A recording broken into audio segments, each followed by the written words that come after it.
Hi, I'm Caden, here with my brother, Cal, and you're watching Eating W's. eat the W. That's a W. Let's eat one. Let's eat one. That's a W. On today's episode of Eating W's, we have our NFL Week 12 recap. Before we jump into those games, though, just a quick update on Cal and I's head-to-head pick'em game. He had a very good week, and I had a very meh week. Callan hit both his lock and his upset and had a total of 13 points this week, which is nice for 1 week.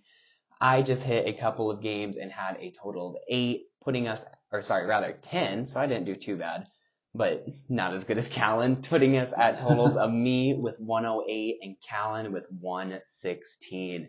So he is starting to run away with it. We still got some weeks left, including this week, which is actually has no bye weeks, so lots of ground that could be made up right here, but we'll see if I can do that. Starting with the not Thursday night game because it is Thanksgiving. So we have 3 total Thursday games all happening on Thanksgiving. So rather, starting with the Thursday morning game, we have an NFC North divisional matchup with the Green Bay Packers heading to Detroit to take on the Lions. And Cal and I agree here. We both have the Lions. Callan is making a trend out of not picking the Lions, or not picking the Packers rather, but we'll see if that turns around here soon because I totally agree with him not picking the Packers in this game. There is just no way. I can see this maybe being much closer than the last time they played, but the way the Lions just absolutely picked apart the Packers earlier this year and the way they beat them to take them out of the playoffs last year, I think they have a lot of momentum going into this, and the Packers have a lot of kind of questions or unsurety going into this. So I see the Lions taking advantage of that unsurety and just absolutely running away with this one. Unfortunately, I think the Lions will win this one. I was wrong last week. The Packers were able to pull off the victory. But this week is a much tougher opponent with the Detroit Lions. And we're going into Detroit, and we're going in without Aaron Jones more than likely, who did get lucky in terms of not tearing the ACL, but it is an MCL sprain, which is a week-to-week injury. So that'll keep him out. More than likely, he's doubtful right now, which I'm surprised he's even doubtful, but more than likely out this week on a short week. So we'll see how the rest of the season goes and when he comes back, if he comes back this season. But without him, I think it's going to be a really tall task to beat these Lions, who are riding a real nice hot streak. They had a huge comeback victory, which is going to be tough to just defeat that momentum. That just that intensity is still riding in that locker room.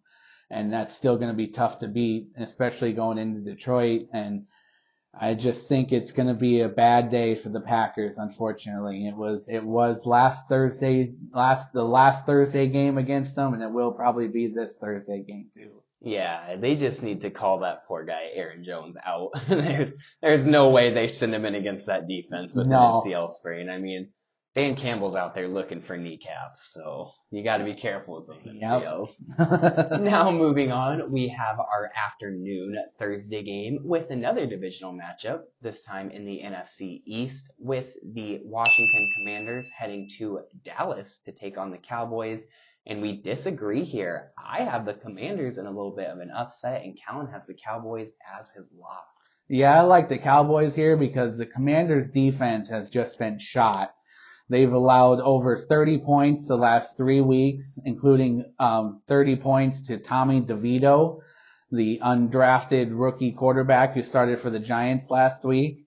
So just the fact that he was able to put up those numbers, I can't imagine what Dak and CeeDee Lamb are about to do to the poor Washington defense. It's going to be a big game for Dallas, who gets the Thanksgiving game again. They always are excited and have a lot of energy for that game. And I just think that the Dallas Cowboys offense is going to be too much for that Washington defense to overcome. Yeah, they certainly have the odds stacked against them here. But the reason I have the Commanders in this one, it's no good reason because there's so much stacked against them. But it's just one of those feelings because the Commies always step up to divisional opponents. They always, as you saw last week in New York, step down to divisional opponents, as Callan mentioned, allowing 30 by Tommy DeVito. But I mean, both times they faced the Eagles, they just looked like a whole different team. And now they get a chance to really go in and upset the Cowboys at home on their Thanksgiving game. I mean, they just got to have so much hype going into that, and they have to have some sort of drive going into that. Just even getting the chance to embarrass your divisional rival like that. I think they come in, they play with their ass on fire, and maybe even if they don't win, I think they put up a really good game and perform a lot better than people are expecting. Next up, we have the Thursday night or Thanksgiving night game with the San Francisco 49ers heading to Seattle to take on the Seahawks in another divisional matchup. And we agree again here this time. We both have the 49ers. And I think this is going to be a lot like that Packers-Lions game. I think that the 49ers are going to absolutely dominate in this one. Mm-hmm. The Seahawks really didn't look that great last week and ended up losing to a bruised and beat up Rams team in a divisional matchup. And if you can go against a lesser divisional opponent and then end up losing because you just, I don't know, overlook them maybe. I mean, I know they lost Geno Smith, which was a huge loss, but they're a run-based team anyway. Drew Lock is at least a decent backup. He can go in there and make some throws. So I still don't think that was too much of an excuse, other than the fact that divisional games are just always kind of a toss-up. But I don't see much of a toss-up in this one. I see the Niners kicking butt. Yeah, I definitely see the Niners winning this one because not only did they lose Geno Smith last week, who's more than likely going to play, but won't be 100%. But they also lost Kenneth Walker early in the game against the Rams, and that really derailed their running game. Now he's day to day with an oblique injury. He's still questionable to play, but either way, he also won't be 100%. And I think that's going to be a huge difference maker against this tough 49ers defense, who did lose Talana Hulafunga, their star safety, to a torn ACL. He's lost for the season, but that's just a piece. They'll have a nice piece to fit back in there. The main parts of that defense are still intact, and they're still one of the top defenses in the NFL. And the way that Brock Purdy has played these last couple of weeks with a perfect passer rating, matching the first time a 49ers quarterback has had a perfect passer rating since Joe Montana in '89. Damn. So he's up there with the legends right now in terms of records. So maybe Brock Purdy is the real deal. We'll still have to see. It was a really nice performance against a downtrodden team. But we'll see how he does this week against the Seattle Seahawks defense, which is much tougher. Yeah, the 49ers are a great next man up team, so I don't see their defense taking much of a step back. And I did forget about the Kenneth Walker injury. That's a huge one there. Next up, we got our first ever NFL Black Friday game with the Miami Dolphins heading to New York to take on the Jets, who are starting Tim Boyle the now. Tim Boyle laser show. So it will be Tim Boyle's start there in New York. And we, of course, both agree on this one. And I have the Dolphins as my lock. We both have the Dolphins. It happens sometimes where somebody else comes in, or especially happens with interim coaches a lot, where a huge change throws the opposing teams off and gives the changing team a chance here. But that only happens sometimes, and I don't think it's going to happen here. The Dolphins did come off of a little bit of a letdown game against a not very good Raiders team last week, in which they only won by a touchdown. But when you can play an off game and still win, and then still use that as motivation to play better the next week, I think it often leads to another win, especially when you're going against a team like the Jets. I don't even think the Dolphins offense is going to have to put up more than 10 and they'd still win this game. So at the end of the day, give me Dolphins by 1,000,000. Yeah, the fact that it's a divisional game, maybe there's a chance they keep it close, but the Jets defense is still one of the tops in the NFL. So maybe they get some turnovers. But it's not likely that the Dolphins or the Jets win this one. I like the Dolphins here. I don't like them as my lock, but I do like the Dolphins to win here. The Jets are starting Tim Boyle, and the quarterback I don't think is the problem. It's the offensive line. It's the fact that they don't have any other weapons besides Breece Hall and Garrett Wilson. Alan Lazard and Randall Cobb have been total letdowns, which just goes to show that without Aaron Rodgers, they are not very good. They really need their star quarterback to have that chemistry. And so Breece Hall has been the lone bright spot for the Jets offense this year, being one of the few ones to get touchdowns. The Jets offense has only had 5 passing touchdowns this whole season so far. Oof. So it has not been good. So, and compared to the Dolphins, who are leading the NFL in passing touchdowns. So, it's likely to be a shootout in the sense of one team shooting out the lights. One team putting up 70. That's where the shootout comes. Yep. Take the over just by the Dolphins. The over just by the Dolphins. Exactly. So, definitely like the Dolphins in this one. Yeah, I mean, without literally 2 to 3 defensive touchdowns, I don't even see this being a close game with the Jets. So moving on, way down the list, we have our game of the week, which is a Sunday afternoon game between the Buffalo Bills and out-of-conference opponent, Philadelphia Eagles. And we disagree here. I have the Eagles in this one. Callan has the Bills. And I like the Bills to get kind of a nice upset here. I didn't pick them as my upset pick. I like the Texans as my upset this week. But talking about the Bills Eagles here, I just think that, they're kind of riding a high after they're firing their offensive coordinator and scoring 30 points on that tough Jets defense. They really showed that they can still be a high-powered, fast-paced offense, and shows that there's still life in that offense. So I think they ride that wave and are able to score a lot of points against the Eagles. And I think that the Buffalo Bills defense is able to surprise, and Rasul Douglas leading the way and able to shut down those Eagles receivers. And it's going to come down to Jalen Hurts, and if he's able to sneak it in or push it in, however you want, push it in enough times to get enough points. But I like Buffalo in here in a slight upset. Yeah, okay, I like it. I got the Eagles in this one because I built a little bit of a rule on the pick'em game with interim head coaches and coaching changes in general. And that's after a major coaching, head coach, offensive coordinator, defensive coordinator change. Give them a win the next week, and then give them a loss the week after that. It seems to just be what happens. They ride the weird momentum of change and get a win the next week, but then it just doesn't sustain because they get figured out a little more. The opposing team gets a whole nother week of film and figuring out what the new coach is going to do. And I see that happening here. The Eagles did not play well against the Chiefs last week, but they were still able to shut them out in the second half and pick up a win towards the end of the game. So I think that we see a similar thing here with a close game all the way through, but then the Eagles just pulling away a little bit in the end. Not necessarily dominating by any means, but making it comfortable in the end. Next up, we have our Sunday night football game with an AFC matchup of the Baltimore Ravens heading to Los Angeles to take on the Chargers. And we disagree yet again. I have the Chargers. Callan has the Ravens. Yeah, I like the Ravens in this one because the Chargers just seem to be in disarray.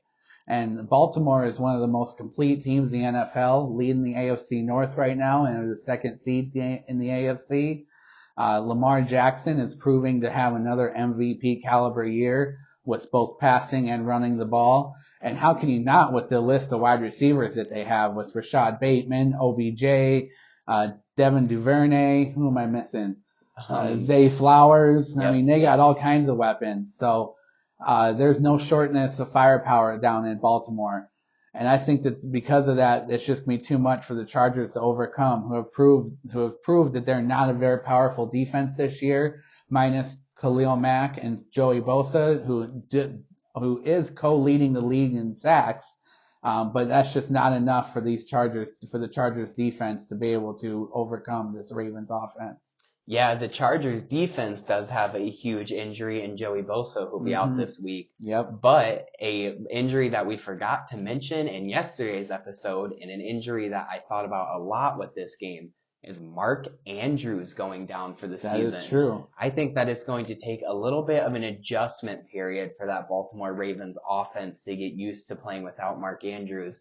Because even when Andrews wasn't actually the one catching the ball and being the playmaker, he just took up so much attention that it allowed those wide receivers to get more open. Mm-hmm. So now that you don't have that big-bodied weapon in the middle of the field, I'm going to be really interested to see how the Baltimore Ravens wide receivers actually step up and take a true role in that passing offense instead of really only being role player and secondary guys.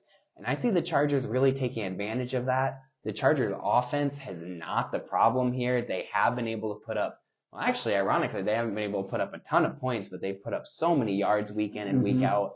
Justin Herbert has performed really well. It's going to be an interesting one to say the least, but hell, give me the Chargers in this one. I think this will be a lot closer than people think, but I do like the Ravens in this one. They do have Isaiah Likely, their draft pick from last year out of Coastal Carolina. Yeah. And I really like him. He stepped up last year in Mark Andrews' absence, and I think he'll do it again. Yeah, we will likely see a big game from him. Mm-hmm. Now, finally, ending it off with an NFC North divisional matchup on Monday Night Football. We have the Chicago Bears heading to Minnesota to take on the Vikings. I will actually be at this game, so that's pretty cool. But we both agree here. We both have the Vikings. The Bears just shown that they don't know how to win. I mean, they perform so well. Justin Fields goes out there and plays his heart out. The defense is able to hold a pretty damn good offense for three and a half quarters of the game. And they still just find a way to lose by 4 points. It's crazy to see. And I don't think that the Vikings are going to go out and dominate them by any means. The score might kind of show domination, but I think it's going to actually stat-wise and kind of, I don't know how to say this, but like watching-wise, it's going to seem like a pretty close game all said and done. But nonetheless, I do see the Vikings picking up a win. I see Josh Dobbs getting back a little more to his roots, which is ironic to say considering he's only been the Vikings quarterback for 3 weeks now. But kind of like he did in that Falcons game and a little bit in the Saints game, and not being afraid to pull the ball down and run. Not feel like he has to force the passing game. I'll be interested to see if Justin Jefferson plays. I kind of hope we just keep him out one more week because then we have the bye week after that. So that will let him get fully healed and let him be completely good to go for the final 3 weeks of the season and hopefully for the playoffs if we are lucky enough to actually get to that point. So it should be a fun one to say the least, but I got the Vikings in this one. And you know, I had the Vikings, but I'm going to do a live switch here. I'm switching to the Bears. Man. I am switching to the Bears because I did not know that you were going to this game. And any game that him or I have gone to in the past 10 years, our team has lost. That's a you thing, man. That's you going to Lambeau. Well, you went and saw Josh Allen leap over you guys. That was just the Bills game. I've gone to a couple of wins. And any Hawkeyes games we've went to, they go and lose to Northwestern. Oh man. But I'm going to do a live switch and hitch my train on the Justin Fields that he's going to have a huge game against that Minnesota Vikings defense. I think he's going to have a really breakout performance. I think that the Vikings and Josh Dobbs will come back down to earth a little bit, no pun intended there, on their offense and their high riding right now, with that Bears defense kind of showing that they're a little bit comprehensive or a little bit compatible to actually be a defense and be competitive. And so because of that, I think that the Bears will pull out an upset this week on Monday Night Football by a field goal. And it'll be a very exciting game down to the very end. He's even calling score. I like it. Yep. Justin Fields is certainly their win condition and our loss condition, to say the least. He will decide that game. Definitely. So that was our NFL Week 12 predictions. Thank you all so much for watching. Next week will probably be a little screwy. Like I said, I'm going to be at that game and be gone Tuesday, so it's pretty likely that you just get kind of a short prediction wrap up or maybe only a prediction episode. We'll see how it goes once we get to that point. But nonetheless, thank you all so much for the continued support recently in the schedule turmoil we've been going through. Mm-hmm. But until next week, don't forget To eat the W.